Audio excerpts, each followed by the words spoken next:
الحمد لله نحمده ونستعينه ونستغفره ونؤمن به ونتوكل عليه ونعوذ بالله من شرور أنفسنا ومن سيئات أعمالنا من يهده الله فلا مضل له ومن يضلله فلا هادي له ونشهد أن لا إله إلا الله وحده لا شريك له ونشهد أن سيدنا وسندنا وإمامنا وشفيعنا ومولانا محمدا عبده ورسوله. أما بعد قال الله تبارك وتعالى في القرآن الكريم وما أرسلناك إلا رحمة للعالمين. وقال تعالى كنتم خير أمة أخرجت للناس تأمرون بالمعروف وتنهون عن المنكر. صدق الله العظيم. معزز و مکرم علماء کرام اور محترم سامعین، حضرت مفتی صاحب نے ماشاءاللہ بڑی اچھی تمہیدی باتیں کی ہیں، اور ان تمہیدی باتوں میں ہمیں اپنے اصل مقصد کی طرف بھی حضرت نے بڑی اچھی توجہ دلائی ہے. اللہ تبارک و تعالی ہمیں عمل کرنے کی توفیق عطا فرمائے. دیکھو، پروگرام کا مقصد آپ حضرات کے سامنے آ ہی گیا ہے. اصل مقصد پروگرام کا یہ ہے کہ ہمیں اپنی زندگیوں کے اندر دینی بیداری کرنی ہے اور اپنی زندگیوں کے اندر دین کو پیدا کرنا ہے. اور اس سلسلے میں ہمارے علماء کرام ماشاءاللہ مسجد در مسجد جا کر کے آپ حضرات کو سمجھا رہے ہیں، اور آپ حضرات کو دین میں کس طریقے سے جڑا جائے اور دین اپنی زندگیوں کے اندر کس طریقے سے لایا جائے وہ الحمدللہ وہ بھی آپ حضرات کو بتا رہے ہیں. بڑے مبارک بات کے لائق ہیں یہ لوگ، خصوصاً وہ علماء کہ جو اس طرح کی مجلسیں اور اس طرح کے جلوس اور جلسے منعقد کر رہے ہیں. الحمدللہ آپ حضرات کا بھی بڑا احسان اور بہت احسان ہے کہ آپ حضرات نے اپنا قیمتی وقت نکال کر کے یہاں پر اکٹھے ہو گئے ہیں. اور دیکھو، بڑی اچھی بات یہ ہے کہ اللہ تبارک و تعالیٰ کا یہ گھر ہے، اور اللہ تبارک و تعالیٰ اپنے گھر میں انہی لوگوں کو بلاتا ہے کہ جن کو اللہ سے محبت ہوتی ہے اور اللہ جن کو پسند کرتا ہے. تو دنیا کا بھی معمول ہے اور دستور ہے کہ ہم اپنے گھروں کے اندر انہی لوگوں کو بلاتے ہیں کہ جن سے ہماری یاری ہوتی ہے، ہماری دوستی ہوتی ہے، ہمارا تعلق ہوتا ہے. تو اللہ تبارک و تعالیٰ نے آپ حضرات کو بلایا ہے. اس میں خوشی کی بات یہ ہے کہ اللہ تبارک و تعالیٰ ہم سے محبت کرتا ہے. ورنہ بہت سارے لوگ اپنا چوراہوں پر، گلیوں میں، محلوں میں ابھی بھی بیٹھے ہوئے ہیں اور گپ شپ میں لگے ہوئے ہیں. اور یہ مجلس دین کی مجلس ہے، اور اس دین کی مجلس میں اللہ تبارک و تعالیٰ انہی لوگوں کو شامل فرماتا ہے کہ جن لوگوں کے بارے میں خود نبی صلی اللہ علیہ وسلم نے اپنی زبان سے یوں ارشاد فرمایا ہے کہ اس دین کی مجلس میں بیٹھنے والا محروم نہیں ہوتا. اللہ تبارک و تعالیٰ فرشتوں کو گواہ بنا کر کے یوں کہتا ہے کہ فرشتوں تم گواہ رہو، اس مجلس والوں کی میں نے مغفرت فرما دی. قرآن کریم کی ایک آیت پڑھی وما ارسلناک الا رحمۃ للعالمین. مقصد یہ کہ ہماری زندگیوں میں نبی کی سنت آ جائے، نبی کی سیرت آ جائے، اور ہمیں یہ دیکھنا ہے کہ اپنی زندگیوں میں نبی کی سیرت کو کس طریقے سے لانا ہے. تو سب سے پہلے ہم دیکھیں گے نبی صلی اللہ علیہ وسلم کی مقدس جماعت صحابہ اکرام کہ صحابہ اکرام رضوان اللہ تعالیٰ علیہ مجمعین نے ہمارے نبی صلی اللہ علیہ وسلم سے محبت کا کیا طریقہ بتایا ہے، اور کس طریقے سے صحابہ اکرام رضوان اللہ تعالیٰ علیہ مجمعین نے نبی صلی اللہ علیہ وسلم سے محبت کی. اس سلسلے میں مجھے ایک بات یاد آتی ہے جو قرآن کریم کی ہے وما ارسلناک الا رحمۃ للعالمین. اس آیت کے اندر اللہ تبارک و تعالیٰ نے فرمایا کہ محمد رسول اللہ صلی اللہ علیہ وسلم عالمین کے لیے رحمت ہے. مسلمانوں کے لیے نہیں، مومنوں کے لیے نہیں، بلکہ چاہے وہ ہندو ہو، چاہے وہ غیر ہو، کوئی بھی ہو، تمام لوگوں کے لیے اللہ تبارک و تعالیٰ نے نبی صلی اللہ علیہ وسلم کی ذات کو رحمت بنا کر کے بھیجا ہے. اور اس رحمت کا اندازہ آپ اس بات سے لگا سکتے ہیں کہ خواجہ خان محمد رحمۃ اللہ علیہ انہوں نے ایک بات لکھی ہے بڑی عجیب و غریب. انہوں نے ایک بات اپنے تجربے کی یہ لکھی ہے کہ ایک غیر مسلم تھے جن کا نام اسیم داس نارائن تھا. کہ دیکھو نبی صلی اللہ علیہ وسلم رحمت صرف مسلمانوں کے لیے نہیں، بلکہ غیروں کے لیے بھی۔ وہ کس طریقے سے کہ خواجہ خان محمد رحمۃ اللہ علیہ نے ایک بات لکھی کہ عظیم داس نارائن ایک پنڈت تھے، غیر مسلم تھے، کسی حادثے میں ان کی آنکھ کی بینائی چلی گئی، روشنی چلی گئی، نابینا ہو گئے۔ اب ان کے سامنے یہ آیت آئی وما ارسلناک الا رحمۃ للعالمین کہ مسلمانوں کے جو آخری نبی ہے محمد رسول اللہ صلی اللہ علیہ وسلم، یہ صرف مسلمانوں کے لیے آخری نہیں ہے، یہ مسلمانوں کے لیے رحمت نہیں ہے بلکہ ہم سب کے لیے رحمت ہے۔ تو انہوں نے اس رحمت کو پرکھنا چاہا اور اس رحمت کا اندازہ لگانا چاہا، اور پھر اس رحمت کو پرکھ کر کے ہم سب مسلمانوں کو یہ سبق دیا ہے کہ جب ہم غیر ہو کر کے ایک نبی صلی اللہ علیہ وسلم کی رحمت سے فائدہ اٹھا سکتے ہیں، تو جو نبی کا کلمہ پڑھنے والے ہو، نبی کا غلام کہلانے والے ہو اور نبی کے اوپر مر مٹنے کے لیے تیار ہو، ان لوگوں کو نبی صلی اللہ علیہ وسلم کے رحمت للعالمین ہونے سے کس طریقے سے فائدہ اٹھانا چاہیے۔ اور بتاتے ہیں کہ جب ان کی بینائی چلی گئی، نابینا ہو گئے نا وہ، تو اب ان کو کسی طریقے سے یہ پتا لگا کہ اب حج کا ایام آنے والے ہیں، حج کا موسم آنے والا ہے، تو انہوں نے کسی کی مدد سے حاجی کا پتہ کیا، کیونکہ نابینا ہو گئے تو خود تو جا نہیں سکتے تھے، کسی کا پتہ لگایا، تو کسی طریقے سے وہ ایک حاجی صاحب کے پاس پہنچے اور انہوں نے ایک نعت لکھی نبی صلی اللہ علیہ وسلم کی، ایک نعت لکھی اور نعت لکھ کر کے ان حاجی صاحب کو دے دی کہ دیکھو آپ روزہ اقدس پر جب حاضری دیں گے تو مرچ ناچیز کی یہ نعت بھی آپ وہاں پر پڑھ دیں، پڑھ کر کے بس سنا دیں، آپ کو بڑا احسان ہو جائے گا اگر آپ میرے پر چلے جائیں گے اور آپ میری یہ نعت پڑھ کر کے سنا دیں گے۔ بہرحال ان حاجی صاحب نے کہا بڑی اچھی بات ہے، آپ لے کر کے آئے ہیں اور مسلمان کا کام ہونا بھی یہی چاہیے۔ بہرحال وہ حاجی صاحب نے پرچہ لیا، پرچہ لینے کے بعد وہ دونوں جدا ہو گئے۔ کافی عرصے کے بعد وہ عظیم داس نارائن اپنی مجلس کے اندر بیٹھے ہوئے ہیں، لوگوں کے اندر بیٹھے ہوئے ہیں اور گفتگو کر رہے ہیں، نابینا ہے، لیکن اچانک ان کی زبان سے یہ الفاظ نکلتے ہیں کہ آج میری وہ نعت جو میں نے فلاں حاجی کو دی تھی، وہ شاید مجھے محسوس اور یقین ہو رہا ہے کہ اللہ کے رسول صلی اللہ علیہ وسلم کے روضہ اطہر پر پڑھی جا رہی ہے۔ لوگوں نے پوچھا اچھا آپ کو یہ کیسا اندازہ ہوا، کیسے محسوس ہوا آپ کو کہ روضہ رسول صلی اللہ علیہ وسلم پر پڑھی جا رہی ہے، روضہ اطہر پر پڑھی جا رہی ہے؟ تو انہوں نے کہا کہ میری بینائی مجھے واپس آتے ہوئے نظر آ رہی ہے، میری بینائی مجھے واپس آتے ہوئے نظر آ رہی ہے، اور یہ بات یہ گفتگو چل رہی ہے، کچھ دیر کے بعد وہ بالکل بینا ہو گئے۔ تحقیق جب کی گئی تو تحقیق سے پتہ لگا کہ فلاں فلاں وقت میں، فلاں فلاں تاریخ میں، فلاں فلاں دن میں وہ ان کی نعت روضہ رسول پر پڑھی گئی، اور انہوں نے نبی صلی اللہ علیہ وسلم کے رحمت للعالمین ہونے سے جو عقیدہ اپنے دل و دماغ کے اندر جمایا تھا، اللہ تبارک و تعالیٰ نے اس عقیدے کے مطابق اور نبی صلی اللہ علیہ وسلم کے رحمت للعالمین ہونے کی وجہ سے ان کو شفا دے دی، اور انہوں نے اپنی بینائی کو نبی صلی اللہ علیہ وسلم کے ذریعے سے واپس کر لیا ہے۔ اور ہم اس واقعے سے ذرا اندازہ لگائیں، اپنے اندر غور کریں اور فکر کریں کہ بھئی ہمارے اندر نبی صلی اللہ علیہ وسلم کی کتنی محبت ہے، ہم نبی صلی اللہ علیہ وسلم سے کتنی محبت کرتے ہیں۔ ہمارے سامنے دن رات نبی کی سنتوں کو پامال کیا جاتا ہے، نبی کی سیرتوں کو ہمارے سامنے پڑھا جاتا ہے، لیکن ہم سن کر کے انسنا کر دیتے ہیں۔ مسلمان کا کام یہ نہیں ہونا چاہیے، بلکہ اپنے گربان میں جھانکنا چاہیے اور اپنے آپ کو جھنجھوڑنا چاہیے اور یہ دیکھنا چاہیے کہ جب ایک دیر نبی صلی اللہ علیہ وسلم کی ایک رحمت للعالمین ہونے کو لے کر کے اتنا فائدہ اٹھا سکتا ہے تو ہم کہاں پہنچ سکتے ہیں۔ نبی صلی اللہ علیہ وسلم سے محبت کس طریقے کی ہونی چاہیے؟ آؤ بتاتے ہیں۔ نبی صلی اللہ علیہ وسلم سے وفات سے کچھ دن صحابہ کرام نے بتایا ہے کہ کس طریقے سے محبت ہونی چاہیے اور نبی صلی اللہ علیہ وسلم سے کیسے محبت ہو اور پھر اس کا فائدہ کیا ہو۔ وفات سے کچھ دن پہلے، کچھ ہی دن پہلے نبی صلی اللہ علیہ وسلم نے حضرت بلال کو بلایا، بلال یہاں ہو۔ حضرت بلال آ گئے، جی یا رسول اللہ۔ حضرت بلال کو کہا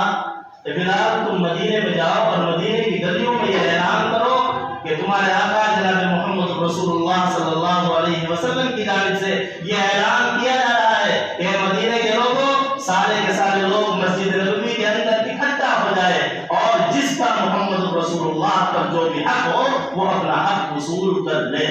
جب حضرت بلال حبشی رضی اللہ تعالیٰ یہ اعلان کرنے کے لیے مدینے کی گلیوں میں نکلے اور مدینے کی گلیوں میں جا کر کے یہ اعلان کیا تو صحابہ اکرام کی آنکھوں میں آنسو آ گئے، صحابہ اکرام بے تحاشا پریشان ہو گئے، گھبرا گئے۔ یہ کیا بات ہے کہ آپ صلی اللہ علیہ وسلم کس طرح کی بات فرما رہے ہیں؟ شاید ممکن ہے کہ آپ صلی اللہ علیہ وسلم کا یہ آخری وقت ہو،